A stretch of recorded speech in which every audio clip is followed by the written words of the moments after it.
क्या हुआ धनतेरस धनतेरस धनतेरस लोग कहने लगते हैं। हाँ। लोगों को यही नहीं पता कि धनतेरस के दिन हुआ क्या था। सबसे पहला धन क्या है? पहला सुख निरूपण का है। कहा जाता है कि त्रयोदशी के दिन शाम को सूर्यास्त होने के उपरांत दक्षिण दिशा में जाकर इस उल्का को अपने हाथ में लेकर, उल्का कहा जाता है इसी को, अंगारे को, तो वो इस प्रकार से दक्षिण दिशा में अपने पितरों के निमित्त दिखाता है कि हे हम पूर्वज जो हमारे हैं, तो हम यहाँ संतुष्ट हैं।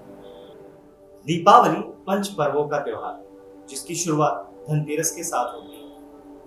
मेरा नाम है हर्षवर्धन पांडे और आप देख रहे हैं इंडिया टीवी। इंडिया टीवी की तरफ से पहले तो आप सभी को दीपावली की बहुत बहुत सारी शुभकामनाएं। और इस वक्त दीपावली पे हमसे खास बातचीत करने के लिए आचार्य विक्रमादित्य जी हैं, जिनको आपने भी जोत जलाते हुए और मन को चारा करते हुए देखा। अब इनसे हम बात करते हैं ये दीपावली क्या खास है और दीपावली का इतना महत्व क्यों है। दीपावली के दिन पूजा की विधि इतनी ज्यादा पूरे साल भर में कहानी सब लोग बड़े धूमधाम से मनाते हैं, तो आखिर क्या खास है इस दीपावली में, ये आचार्य विक्रमादित्य जी से जानते हैं और इसकी पूजा विधि के बारे में जानेंगे। आचार्य जी आपका स्वागत है बहुत बहुत। दीपावली की आप सबको बहुत बहुत शुभकामनाएं। और दीपावली यदि मैं कहूंगा कि समस्त पर्वों में कोई सबसे बड़ा पर्व हो सकता है तो शायद दीपावली है। भारतीय संस्कृति में पूरे विश्व में जिसकी एक अलग पहचान है, अब तो पूरे विश्व में बड़े हर्षोल्लास से मनाई जाती है। दिवाली के पीछे बहुत रहस्य जी, बड़ी चमत्कारिक त्योहार है। हमारे यहाँ महारात्रि के तौर पर कालरात्रि, महारात्रि, मोहरात्रि, सितारों 3 प्रकार की महारात्रियां शास्त्र में बताई गई है और उसी में से दीपावली महारात्रि जो है वो बेसिकली महारात्रि कही जाती है। शिव महारात्रि, दीपावली महारात्रि और तीसरी होती है होलिका महारात्रि जी। इसी प्रकार 3 महारात्रियों का महावर्ण शास्त्रों में आता है। उसी में से सबसे इंपॉर्टेंट जो स्थान रखती है वो दीपावली महारात्रि।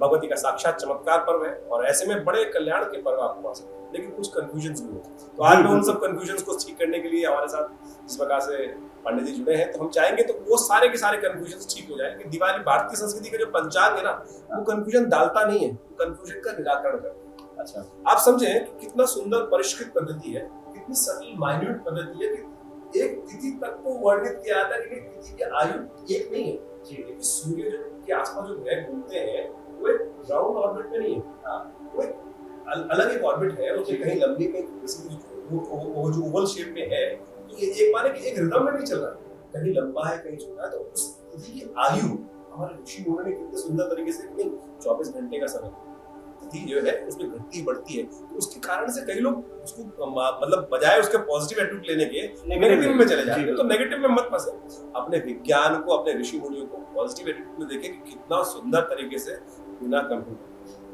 केवल इस मस्तिष्क से, इस विचार से, इस विचार के गणित से उन्होंने इतनी सुंदर पद्धति को विकसित किया और आज भी अनादिकाल से विकसित पद्धति आज भी काम करती है। तो सबसे पहले दिवाली के समय कंफ्यूजन ठीक कर देते हैं। बिल्कुल, क्योंकि इस बार ये 2 दिन का दीपावली का कंफ्यूजन है जी, कंफ्यूजन होता है। तो कहते हैं कि हिंदी पंचांग से कंफ्यूजन आपने बड़ा सही जवाब दिया, आपने सुना।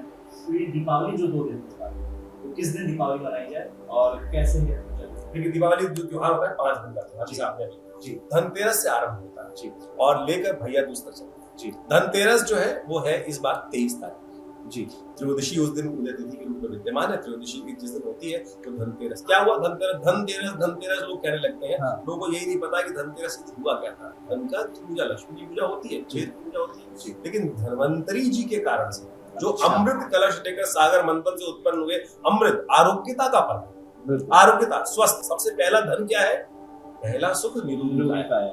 मेरा सबसे पहला सुख निरोगिता है, तो वहीं से तो आपको जब तक करोड़ों रुपए आपके अकाउंट में सांसें ना बची हो तो फिर क्या फायदा उसका। तो आरोग्यता प्राप्त करने के लिए सबसे बढ़िया दिन होता है अमृत कलश लेकर भगवान विष्णु स्वरूप स्वयं वो उत्पन्न हुए वहां से और वो उसी के लिए समस्त प्रपंच सार देवता और समस्त दानव उसी के लेने के लिए भागे। सब संपदा संपन्न थे लेकिन सब भागे उनके पीछे। तो कहा जाता है कि वो उस पर्व के निमित्त सब लोग तो सबसे पहले धन्वंतरी जी का पूजा करना चाहिए। उस दिन यमराज जी की पूजा की जाती है और साथ साथ गणेश जी की, कुबेर जी की, महालक्ष्मी जी की पूजा।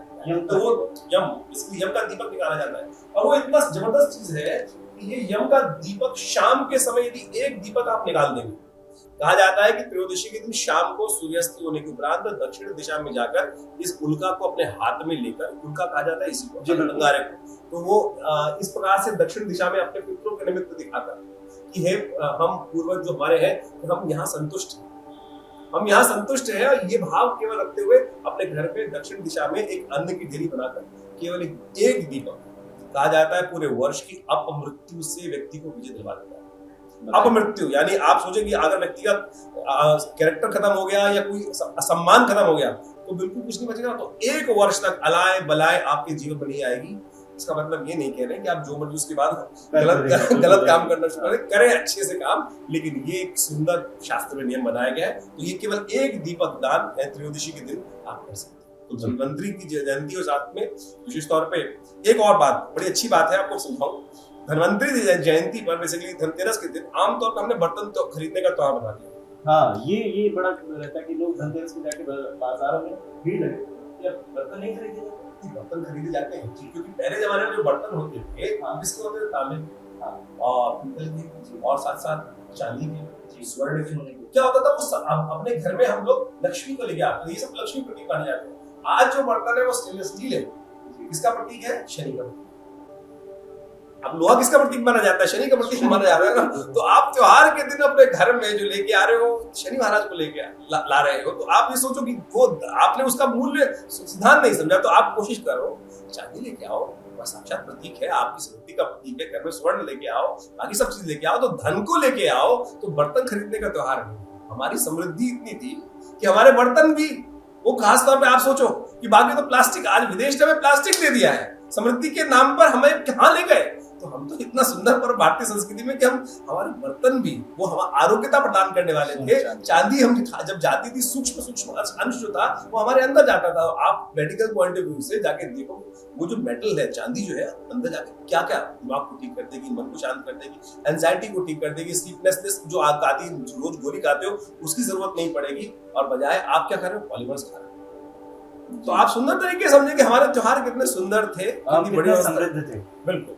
और अब बात करते हैं दिवाली की। तो इस बार दिवाली के लिए क्या है कि ग्रहण आ गया है, और ये कार्तिक की अमावस्या के दिन ग्रहण है, बहुत वर्षों बाद पड़ा है। शुभ नहीं है किसी प्रकार के, ग्रहण का प्रभाव होता है तो शुभ नहीं है। तो इसलिए ग्रहण के सूतक काल से बचने के लिए वो ज्योतिष गणनाओं के अनुसार से छोटी दिवाली और बड़ी दिवाली को एक दिन करते हैं। अच्छा, तो इसलिए छोटी दिवाली बड़ी दिवाली, क्योंकि उस दिन सुबह 4:39 के आसपास से सूतक लग जाएगा और अगले दिन सुबह तक यानी 24 घंटे पूरे वो सूतक विद्यमान रहने वाला है। ग्रहण तो करीब 1 घंटे तक अलग अलग क्षेत्र के हिसाब से दिखाई देगा। इसलिए 24 तारीख को दिवाली मनाई जाएगी, छोटी दिवाली बड़ी दिवाली उस दिन एक साथ जी। उस दिन हनुमान जयंती भी मनेगी, यानी सोमवार के दिन हनुमान जयंती। नरकासुर का संहार भगवान ने किया था, तो इसलिए नरक चतुर्दशी, रूप 14 सोचिए इतने सुंदर पर्व। आप अपने रूप को 14 चीजों से ऐसा कर सकते हैं कि आपका पूरा बढ़ जाए। तो ऐसे सुंदर पर भारतीय संस्कृति में तेल लगाने की व्यवस्था क्या आता है? रूप 14 में उपकर इत्यादि तेल लगाकर अपने आप को सुंदर बना लेंगे। त्योहार करने से पहले भैया अपने आप को आनंद के लिए तैयार तो कर लो। अब उसके लिए तैयार तो आप आनंद, जब आप मरे गिरे पड़े हो, बुरा हाल है, तो क्या है, आप कैसे बनाओगे? ये हमारे सौंदर्य को निखार करने के लिए, आनंद जगाने के लिए इतना सुंदर पर्व बनाया गया। उस दिन सब एक साथ, उस दिन बड़े आनंद से महाकाली जी का, महालक्ष्मी जी का विशेष तौर पर पूजन करें, षोडशोपचार पूजन करें। और ये मैंने एक चीज देखी, आप चाहते हैं ना कि लक्ष्मी जी, वैसे तो कहा गया चंचला है, बिल्कुल चंचला है, बिल्कुल रुकती नहीं एक जगह। ये कमल का पुष्प जो है, यदि ये आपको बाजार में बहुत महंगा मिले तो चिंता मत करना, उसका भी रास्ता हम बताएंगे आपको। मखाने मिल जाएंगे जी। मखाने भी बेसिकली क्या होते हैं? वो फूल होते हैं, कमल को भाट में भूनकर जो बीजों को बोल दिया जाता है वो मखाने होते हैं। इनको लेकर पूजा के अंत में, जब आप पूजा अपनी रीति के अनुसार से करें, और इन सब को लेकर माँ भगवती को अंत में ये कमल के पुष्प आप हाथ से भी बना सकते हैं जी। हमारे भारतीय संस्कृति में एक मुद्रा है, इसको पंकज मुद्रा कहा जाता है। इस पंकज मुद्रा का प्रदर्शन करते हुए साथ में इन कमलों पुष्पों को लेकर माँ भगवती के अंत में पूजा करने के उपरांत रात्रि में लेकर माँ हमने आपकी पूजा आनंद से करी। आप हमारे घर में ही इस कमल शैया पर विराजमान, ये शास्त्रोक्त है, स्कंद पुराण के अंदर इसका वर्णन है कि जो ये अर्पित करता है, माँ पूरे वर्ष उनके घर में वास करती हैं। ये आपकी विश्वास श्रद्धा का पर्व है, इसलिए आनंद के साथ ये इस प्रकार से अर्पित करें। और साथ में यदि श्री सूक्त के मंत्रों को जप कर सके, ओम हिरण्यवर्णाम हरणीम सुवर्णरथस्रजा चंद्राम हिरण्यमयीं लक्ष्मीं जातवेदो माव ताम माव जातवेदो, ये कहाँ के मंत्र हैं आपको? ये वेदोक्त मंत्र है, ऋग्वेद में आए हुए भृगु महाराज के द्वारा लिखे गए मंत्र है जी। भृगु महाराज एक बार घूमने के लिए जा रहे थे भगवान विष्णु से घूमने मिलने के लिए, भगवान विष्णु उठे नहीं शिष्य से। क्रोध आ गया कि भक्त आया, भगवान नहीं उठे। यानी भक्त भी हमारे यहाँ ऐसे रहे कि मैं आप भगवान हो लेकिन मैं भक्त हूँ तो मेरा भी स्थान रखता है। तो कहा जाता है क्रोध में आकर जब उठे नहीं भगवान के लिए, तो उन्होंने छाती पे लात मार दी विष्णु जी। बताइए। तो आज भी भगवान विष्णु की जितनी भी मूर्ति बनती है उनके हृदय पर भृगु चिन्ह होता है, पैर का निशान होता है, भृगु चिन्ह। तो कहा भगवान खड़ से उठे और भृगु जी का पैर पकड़ लिया। अरे महाराज आपके पैर में भी चोट तो नहीं, मतलब वो हृदय माना जाता है। तो वहीं लक्ष्मी जी विराजमान थी। तो उन्होंने कहा ये ब्राह्मण कि आज मेरे सामने आपने मेरे पति का अपमान किया, तो मैं आपसे श्राप देती हूँ कि मैं किसी भी ब्राह्मण के घर नहीं जाऊंगी। तो उस दिन से ब्राह्मण कहा जाता है दरिद्र हो गया। उस दिन से आज भी जितनी कथाएं हैं समय ब्राह्मण दरिद्र कहा जाता है। निर्धन ब्राह्मण की कथा आती है। तो वो शापित है ब्राह्मण कि महालक्ष्मी के द्वारा मैं आज से ब्राह्मणों के घर नहीं जाऊंगी। तब कहा जाता है कि भृगु ने कहा कि मतलब आप, ये तो मेरा भगवान का संबंध था, लेकिन मैं आपके लिए ऐसे मंत्रों का सृजन करता हूँ कि आपको मैं क्या कोई भी जप करेगा उसके घर जाना पड़ेगा। तो ये मंत्र शक्ति का चमत्कार है। और मैंने स्वयं अपने परिवार में करके देखा, एक बार नहीं हजारों लोगों को करके देखा। ये मंत्र चमत्कार है जो मैंने आपको देखा है। 16 मंत्र है, श्री सूक्त के रूप में विद्यमान है, शास्त्र में कथाएं हैं और प्रमाणित है। शुद्ध उच्चारण से करेंगे तो बिल्कुल चमत्कार लाभ प्राप्त होगा, उसको करके आप लाभ ले सकते हैं। तो ये दिवाली का पर्व बड़ा आनंद से आप मनाइएगा। और साथ साथ ग्रहण भी एक दिन 25 तारीख को ग्रहण पड़ गया है। तो ग्रहण का सूतक सुबह 4:30 बजे के आसपास से आरंभ होगा। और जिन क्षेत्रों में ग्रहण जब दिखाई देगा आप समझ लीजिएगा क्या है कि इस बार जो ग्रहण है वो करीब करीब शाम को 6:30 बजे तक जी। और भारत में, संपूर्ण भारत में करीब करीब 5 बजे 5:30 के आस 6 बजे के बीच में सब जगह सूर्यास्त हो जाएगा। तो इस बार ग्रहण जो है वो गृहस्थास्त रहेगा। अच्छा, यानी ग्रहण की अवस्था में सूर्यास्त हो जाएंगे तो सूतक विद्यमान रहेगा। तो अगले दिन सुबह तक, जब तक सूर्योदय निर्मल होकर नहीं उदय होंगे तब तक वो ग्रहण का सूतक विद्यमान रहेगा। तो मंदिर नहीं खुलेगा, मूर्ति पूजा नहीं की जाएगी। इसीलिए दिवाली को एक दिन पहले नक्षत्र को वर्णित करके बहुत निर्णय करके व्यवस्था की गई है। तो हम अवश्य, अगले दिन आता है गोवर्धन पर्व जी। जो गोवर्धन पर्व है वो भारतीय संस्कृति का प्रभाव है। और समझे कि ऐसी संस्कृति है कि रूढ़िवादी परंपरा नहीं। भगवान कृष्ण पूर्ण अवतार कहे जाते हैं। और पूर्ण अवतार कहे गए किसके लिए? अब भगवान का अवतार होता है देवताओं के लिए। जो भी देवताओं ने जाके अनुरोध किया था ना, कंस के अत्याचार बहुत बढ़ गए और हमारी तो स्थिति रही नहीं, तो आप उनके कार्य के लिए आए। लेकिन भगवान ने उन्हीं का तिरस्कार, उन्हीं का अलग किया, उन्हीं की रूढ़िवादी। इंद्र की पूजा होती थी, बोले नहीं देवताओं की पूजा की, प्रकृति की। भगवान ने अपनी पूजा नहीं कराई। हमारी भारतीय संस्कृति में भगवान ने ये नहीं कहा। उन्होंने कहा कि जो मुझे जानता है, जो मुझे समर्पित किससे, मुझे प्रणव के रूप में, यानी शब्द ब्रह्म के रूप में जो मुझे जानता है, जो मेरी पूजा करता है, वही कल्याण का मार्ग प्रशस्त करता है। ये गीता के अंदर समझाया गया।